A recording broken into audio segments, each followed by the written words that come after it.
In this tutorial in Cyberlink PowerDirector, we'd like to show you some basics on working with a tool called Paint Designer. In what you see on the screen, I've used Paint Designer in this particular frame in two different ways. It's an animated orange background behind the words FFA Farm Tour, and it's also an animated line underneath the date. Please look at the following example, and then we'll show you a bit more about using Paint Designer in your productions.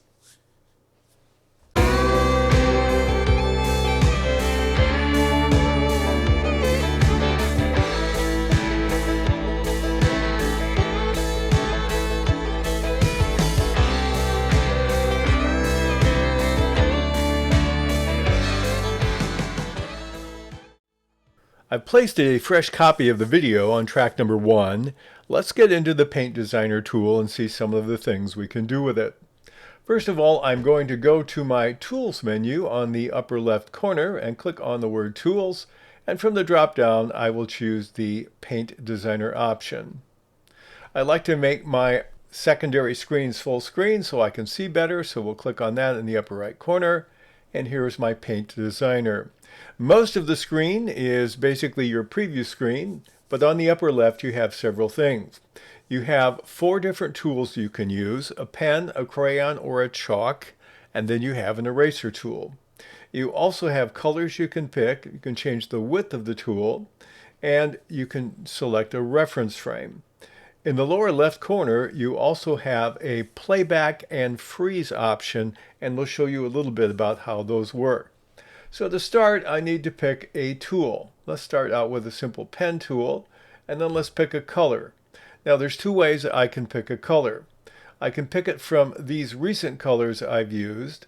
I can pick by holding over the color slider and sliding and choosing the color I want. If that's not enough, I can click on the tools and go select color, and that will pop up a color screen where I can be even more careful in choosing my color, anything I want to use, using all these sliders. I also have an eyedropper here and an eyedropper back here. I can pick from these as well. I can choose basic colors, or I can choose any custom colors.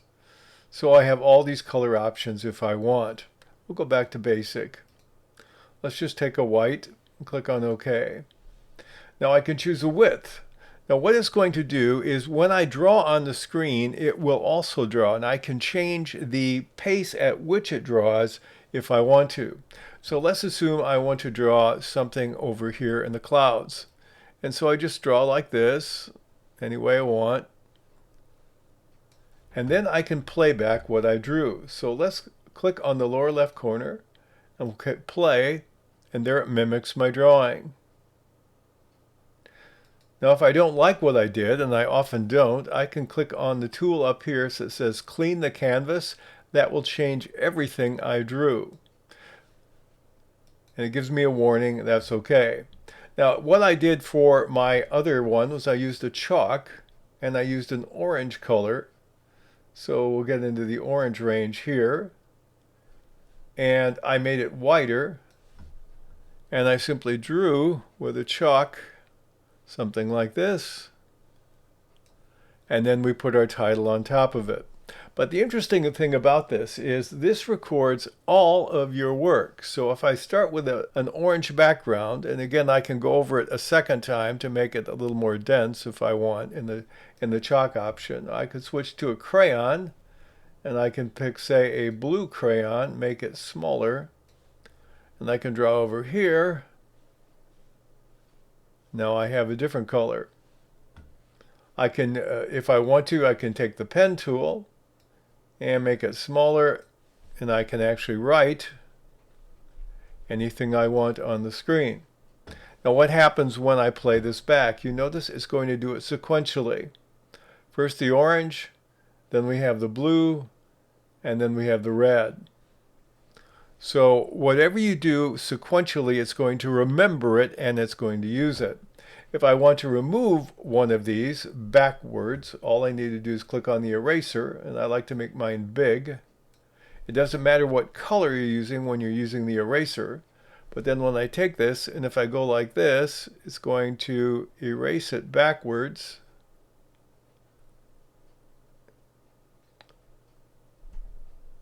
And you notice how I'm doing it, so it looks like it's written backwards. And if I play this, it's going to have my orange, my blue, my red, and then it backs up on the red. So that's basically the functions of how it works. Now, one of the things you can do is you have a playback and a freeze time. So if I want to do everything, now this controls every color, every action that I've recorded.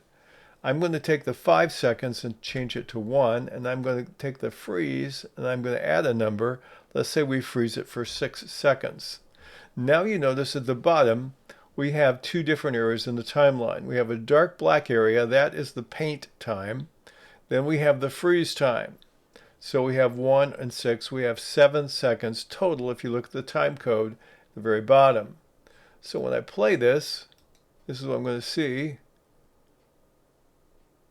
You notice how fast it erased it. Now I cannot control the individual time for each of these elements. You notice how fast it erased it at the end. When you click on OK, it's going to ask you for a name. I will call this Test 6 and click on OK.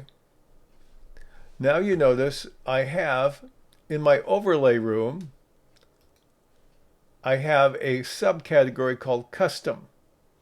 And my custom now is my Test 6. I can use this multiple times in multiple ways. And so I've just made my own custom overlay. Now the nice thing is I can edit it as well. It's not stuck there. So let's take the custom and drag it down here. And now it's going to play on top of my video. But if I want to change it, I can even change it in several different ways. Let's take the duration. We'll make it longer. Remember we had one. Let's change the duration using the clock. That gives me more precise. Let's say we want to go 13 seconds and 0 frames. Okay, what is it when I go back into it? If I double click on it, I can get back into my Paint Designer, and this is how it split it. So it does it proportionally in terms of playback and freeze. If I want it to be a round number again, maybe this is closer to 2 seconds and 0 frames, and change it here. It will change it on the timeline as well, so I can change how that works. I'll click on OK. And now if I click here, I still have my 13, but I've controlled both the playback time and the freeze time. So that's how you can control those features. Now let's say I don't want that red thing in there at all. I'll just double click on it. Let's do one undo and see what happens. Let's see if that changes it at all.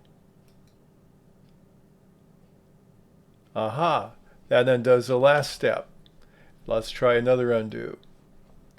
That undoes that one. So you can back up and go forward. You can't go, say, into the middle, take the second element out, keep the first and the third. So if I undo again, now all I have is my orange. I'll click on OK. Now let's see what happens when I look at it and play it. All I have is the orange. So that's how you can control those features. So you can edit it, you can change the duration on the timeline and go back and edit it again. You can save it as something new. So if I want to click edit again, and you notice I have it as test, but I already have one as test 6. I'm going to go save as. Let's call this test 7. Click on OK, and I'll click on OK again. Now I have my test 7 with just this element. The other one is preserved as I edited it. And here is the newest one. And you can delete these if you want. I can go right click and delete from disk. It will delete it. And it's gone. Now if I have it in the timeline, it will preserve it in the timeline.